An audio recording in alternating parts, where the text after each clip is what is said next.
বেকারত্বের বোঝা যখন গায়ে, তখন ছেলেটা রাতের অন্ধকারকে ভালোবাসে, দিনের আলোকে ভয় পায়। 18 বছর বয়সী বেকার ছেলেটা এখন বাবার চোখে তাকিয়ে কথা বলতে পারে না।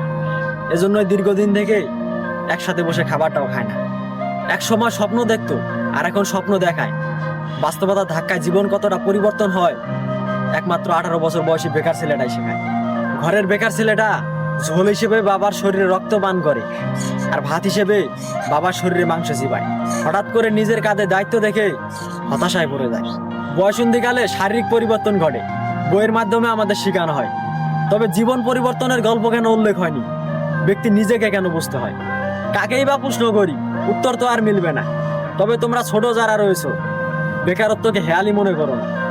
একটা অবাক করা বিষয় হচ্ছে, আমরা 18 বছর বয়সী ছেলেরা দেখাই ভালো আছি, ভালো থাকি, তবে মুখ ও মুখোশের আড়ালে আমরা সবাই হতাশার ভুক্তভোগী।